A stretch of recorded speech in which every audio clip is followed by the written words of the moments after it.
Hello, I'm Mandi McLeod. Welcome to Straight Talk, brought to you by Straight Furrow. In this edition, viral socks for aftershocks. An initiative by Rural Women's Network to raise money for Christchurch has exceeded all expectations. We look at how country women are serving their city sisters and brothers. One farmer is injured every 28 minutes and one dies every 23 days because of work-related accidents, according to ACC. These damning statistics affect those we love. We ask, what's going on here? And a Nuffield scholar from Northern Ireland shares his experience of farming in a hotspot and the lessons learned. Joining me is John Martin, sheep farmer and Nuffield scholar from Northern Ireland, and Neil Bateup, dairy farmer and chair of the Waikato Hauraki Rural Support Trust. Welcome. Good. Now, John, you're from Northern Ireland. I hear you're farming not far from Belfast. Tell us about your farm and what it was like, you know, really farming through the Troubles. Well, we farm about 20 miles south of Belfast on the east coast, on an area called the Arch Peninsula. Mainly sheep, as you say, also a few beef and a little bit of cereals and some willow trees for biomass production.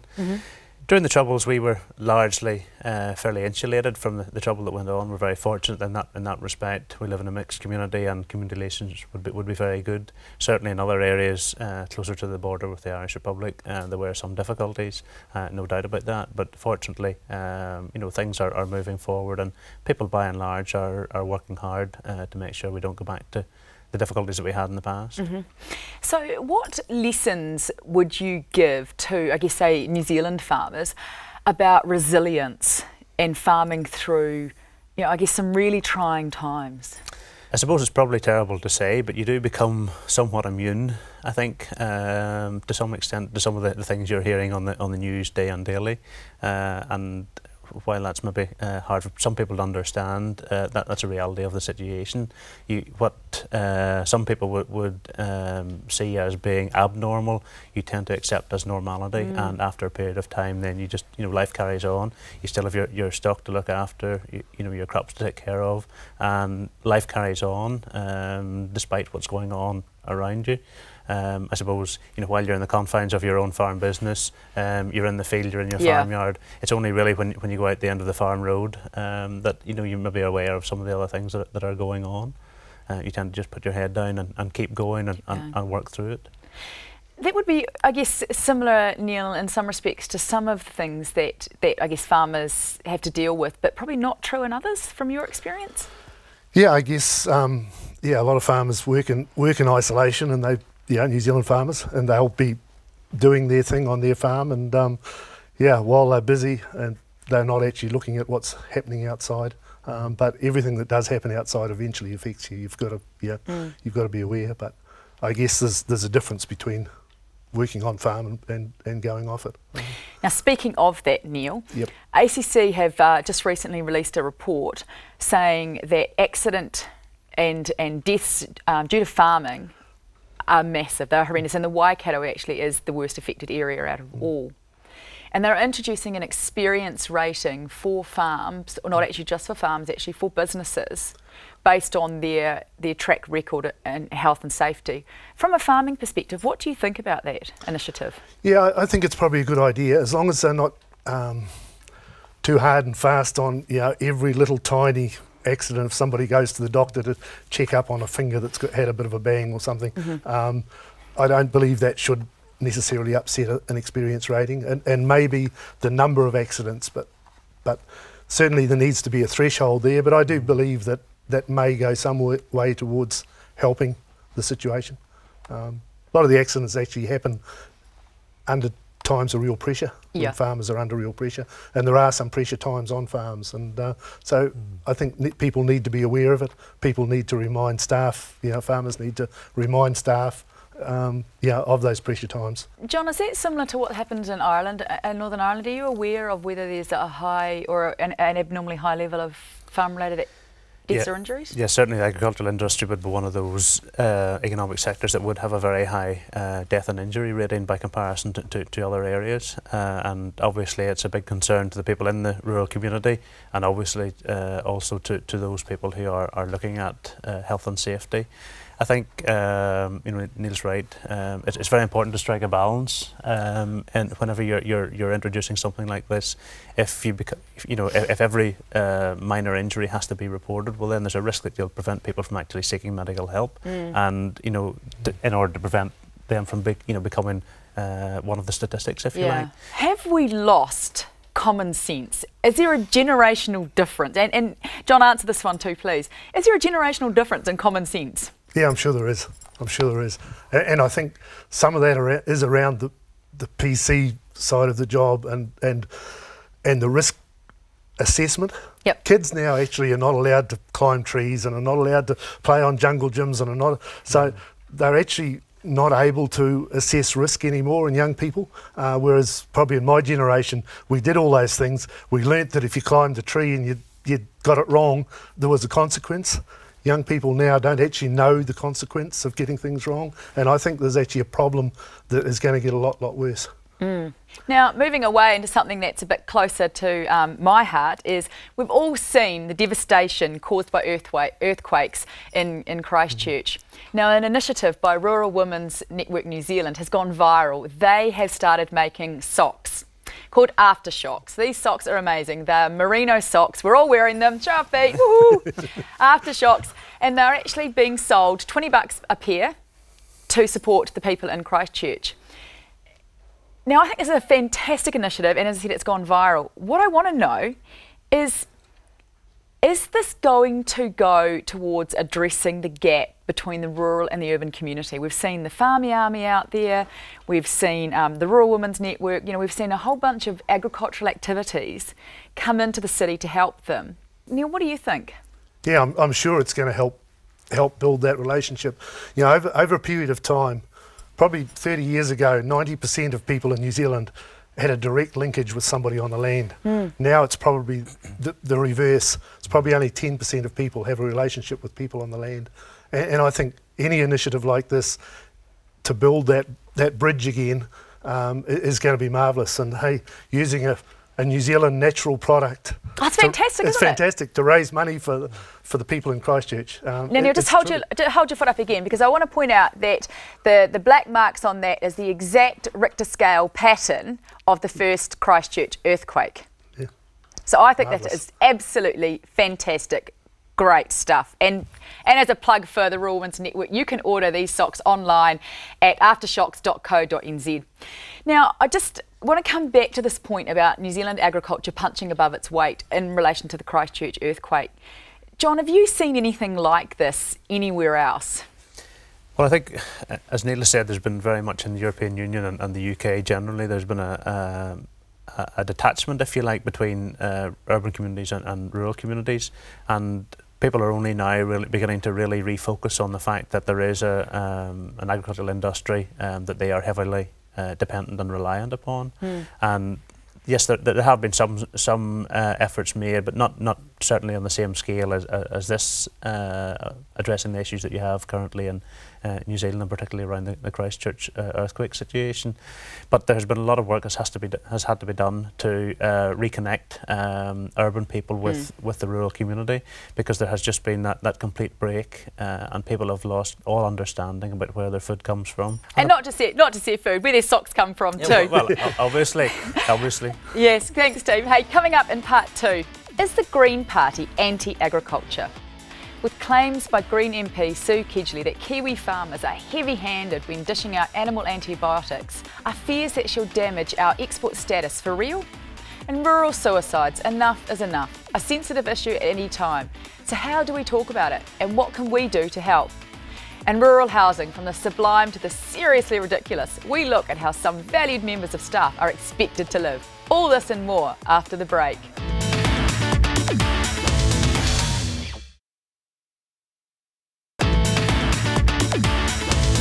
Welcome back to Straight Talk, brought to you by Straight Furrow. Antibiotic use in farm animals is a fact of life if you want healthy, happy animals instead of diseased or distressed ones. We cannot hope to meet the 5 freedoms of animal welfare without the judicious use of antibiotics. So why is Green MP Sue Kedgley hell-bent on destroying our reputation as a quality food exporter? That's what Federated Farmers President Don Nicholson wants answers to. Neil, I'm coming to you first. What do you think? Yeah, I don't understand where she's coming from with, it's almost a tall poppy thing. Agriculture's doing well, it's doing a hell of a lot for the economy, but she's trying to knock us back. And I hope that's not the case. I hope it's just actually a matter of lack of information, lack of understanding of the process. We don't use antibiotics willy-nilly. They're expensive to use, but if a cow or an animal needs treating, we'll treat them, we'll use the antibiotics, and we do it judiciously, we do it as little as we can, and it's an important part of our business. Now, John, you may not have caught up with this, but we've got an MP that's alleging that there is a relationship between antibiotic use in animals and antibiotic resistance in people, and wanting, obviously less use of it. This sounds very much like a British political act, does it not? It's certainly something that has been an argument that has been made quite widely in the UK and Europe, and more widely in Europe as well. And yes, the accusation has been made about the routine use of antibiotic. I think Neil's quite right. It's not in farmers' interest to overuse any particular product, but we have a responsibility to take care of our animals and look after them if they are unhealthy or need treatment. And I think farmers do act fairly responsibly. There's a very heavy legislative and regulatory process around the approval of animal medicines, and farmers aren't going to throw those sorts of materials around willy-nilly. Yeah, any antibiotics used in New Zealand by farmers are all under veterinary supervision. I was just going to say, there's no problems around that. So Neil, if we look at this, take this up a step from off the farm gate to look at, I guess, where the Green Party is going. It seems to me with some of the stuff they're coming out with, that they're starting to become very anti-agriculture. Is that the way it seems to you, and is that a concern? Oh yeah, absolutely. It appears that way around the waterways. There's a whole lot of issues that they are raising, and it's a real concern to me that they're doing that sort of thing, and they could do us huge damage. Where we really, we're the backbone of the economy.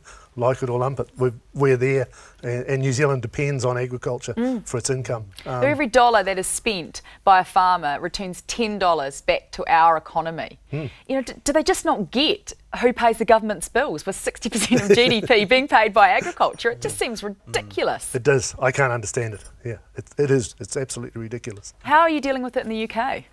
There have been a number of initiatives actually to bring people actually out onto farms to see how a modern farming business works, and Open Farm Sunday is a good example of that. Yes, we've just started to get those here too. They're fantastic, aren't they? And that's very much a coordinated effort across the country on a particular day in the year to bring, or a particular weekend, to bring people out of the towns and cities to see what a real farm is like, and to discuss at a grassroots level the sort of issues that you're talking about now. And most people, when they are on the farm and they see what the farmer's doing, they're very much encouraged by the responsible attitude that farmers tend to take. And I think we should actually do that for our politicians, and actually bring them on farms so that they can actually talk to some real life farmers and see what they are actually doing. Actually do a day in the life of, do more than a day in the life of. More than a day of a life of, absolutely. Because it is very stressful being a farmer, and that brings me on to my next topic, which is suicide. It sounds like a word, but it's actually a sentence to those family members that are left behind. It's not something that we talk about.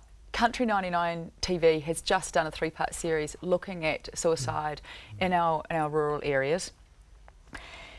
Neil, the Rural Support Trust must face this issue a number of times. How do you deal with it? Yeah, we do. We have faced it. We do face it. Initially, if we're aware of people under stress, we try and put support networks in around them to make sure that they don't get to that situation. If in the case of suicide, we have facilitators who can work alongside the people that are left behind, just to help them to work through the new situation that they find themselves in. But it's a fact of life. Tends in the farming industry to be more older males who are the highest part of the of the statistics. But it's important that we don't sweep it under the table, that we talk about it, so that people do know that it is an issue and that they face up to the issue and hopefully catch it before it happens. John, how do you deal with it in the UK? Is it something that's talked about, or is it, as Neil says, it tends to be swept under the carpet as a dirty secret? Well, I think for a long period of time that was the way it was treated, but we've become much more open, and again we have a similar sort of network as to the sort of programme that Neil's talking about. There are various support systems in place to try and identify and assist people who are potentially at risk. And likewise, you know, if there is a suicide, that then there are people that can help pick up the pieces. In a farming situation, the situation can be much more complicated if you have farm ownership, land ownership, and the transfer of that, and all the issues around you know, carrying the business forward. And that's often an added pressure. Yeah, and often the farmer is the main worker on the farm as well. That's right. And that that makes it more complicated again. Neil, do you think we've got enough expertise and experience in our rural communities to identify and deal with mental health issues? We probably don't, but we're probably improving that. I think, you know, talking about it and putting the support networks in there, talking about it at field days is starting to lift that. But you know, it's something that is probably work in progress, and we need to up the ante so that you know, it is talked about, it's accepted as a fact of life, and that we have to, you know, try and deal with it. I actually heard a brilliant saying just recently, and it was, when you stop talking, you stop solving. And I think that maybe we need to talk about it more. Now, moving away from this subject, I want to look at rural housing. Where and how are farm workers or contract milkers, etc., accommodated in the UK? Well, in Northern Ireland we tend to be mostly owner-occupied farms, so we don't have the same issue. In England and Wales and Scotland to some extent too, you would have a lot of tenant or, you know, housing on farm for employees. There certainly is an issue around that, but it's not something that I think as you know, has a lot of concern. Is it highly regulated, like accommodation that people have to, you know, the standard accommodation? Well, there is a minimum standard, but I suppose within the industry, by and large, it's fairly well sort of self-policing, if you like. There seems to be a reasonable standard of accommodation provided. By and large, there'll always be exceptions, I think, in every situation, but I think the people concerned, you know, tend to work to try and make sure that there is a reasonable standard. Because Neil, I went into some accommodation recently, and I was appalled, absolutely appalled at, you know, I wouldn't even put my cows in it. It was so horrid. Do you think there's a lack of information out there about where people can go to find out about housing standards on rural farms? Yeah, there probably is a lack of information around that area. I've seen some shockers. I've seen some very good housing, and the majority is good. But I've seen some real shockers, and it's something that maybe people need to be more aware when they're accepting jobs, to go and check out the housing and make sure that it is up to a standard that they can live in. And I think it can be policed from that side. If people actually have difficulty finding staff because the housing is poor, that may be one part of it. But I think it's also important that, you know, people are made aware that there are minimum standards, and we need to pursue that, because some of them are not good. No, and it tends to be that, and I'm not sure if you're aware here, John, but in New Zealand, a lot of our employees, etc., live on farm, and the accommodation is provided. And once someone's actually into a house, it's very, very hard for them to try and extricate themselves. And yeah, so I guess, you know, hopefully, Neil, you know, with the Rural Support Trust, we can actually get more information out there with about what is acceptable accommodation and what isn't, because it's something that I don't think is really actually talked about enough. No. It's an education thing, I think, that will solve it. Yes. Yeah. Okay, fantastic. Thank you. Coming up after the break, we're going to ask Neil and John what's got their goat. Is it going to be a rant, or will it be a rave? We'll tell all when we return. Stay with us.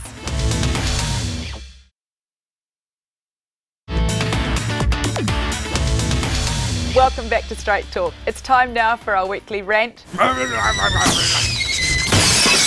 or rave.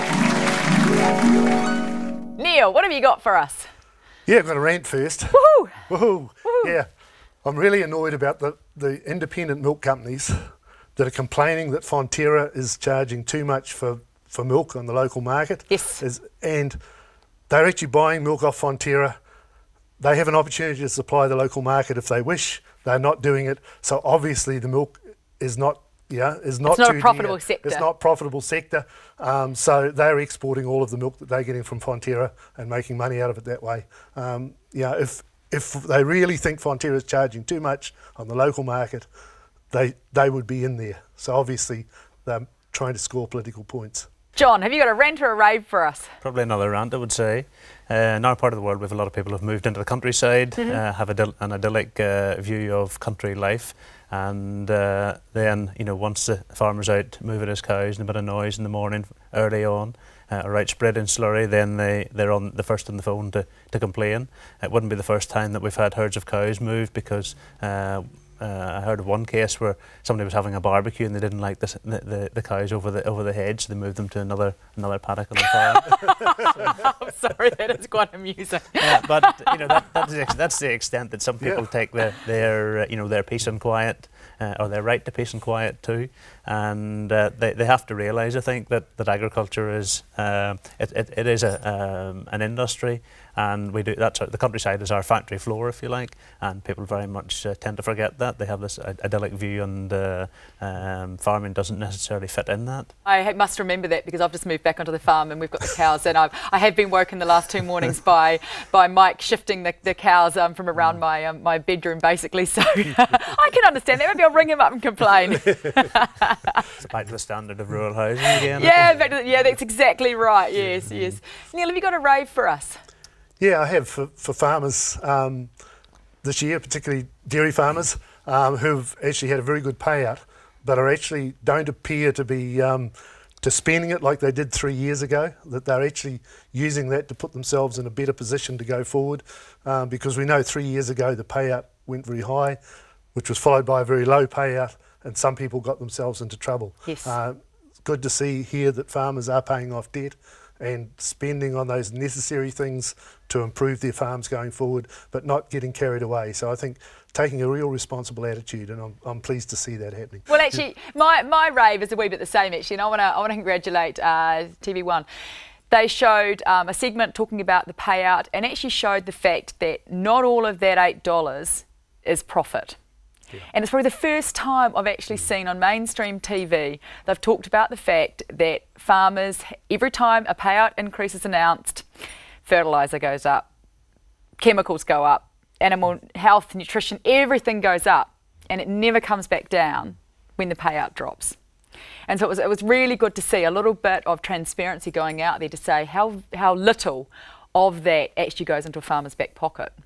So I think that was really awesome. Well done, TV1. John, rant or rave? You've done a rant, what about a rave? Probably a rave, I suppose. I mean, you're here in God's own, you must have lots to rave about. Well, so, you know, home's always the best place to be, isn't it? Wherever you are in the world. The grass is always greener, as they say. No, I thoroughly enjoyed meeting the people that have come across while I've been here in New Zealand, and it's been good, I think, to hear a very positive attitude that generally the New Zealand agricultural industry has, and I think we could learn a lot from that. I think we're very much put upon sometimes and down in the dumps because of the level of regulation and red tape and so on, and it's good to hear about an agricultural industry that is positive about itself and has a good story to tell. With no subsidies. With no subsidies. Goes back to the point you make before. There is a general perception among the population at home. Subsidy is all profit and goes into, you know, a farmer's back pocket. In the vast majority of cases, at the end of the year, the farmer is left with, you know, with less money that he's actually using the subsidy to subsidise the food prices for the general consumer. And that's a really good point, isn't it? And I think that's one that's not well made, that subsidies just subsidise food for the consumer, not actually the farmer who's producing that food, giving them a fair return. That's quite right, and it's a huge problem that we face now. It's a completely other argument about whether subsidies are capitalised into the value of land, machinery, and other inputs, yeah. And I'm sure that's something that most people and most farmers in New Zealand would have. That's a situation we find ourselves in, but it's trying to get the perception across to the general public that regardless of what they think of the agricultural industry, they're still paying too little for their food. Yes, I had quite a discussion with someone very recently about exactly that. So I think it's actually good if we can get that out there to say that we've got to pay the real cost, just like we wouldn't they wouldn't like to be subsidised in their job, be paid less by bringing a labourer in from China, for example, to do the same job for $1 or $2. So awesome talking to you both. Thank you very much. That wraps up our latest edition of Straight Talk, brought to you by Straight Furrow. I'd like to thank my guests John Martin and Neil Bateup, and thanks to you two for watching. And get out there and buy some of these fantastic socks too. And remember, check out my blog online at country99tv.co.nz. I love hearing from you. I'll catch you next week, and in the meantime, keep on smiling.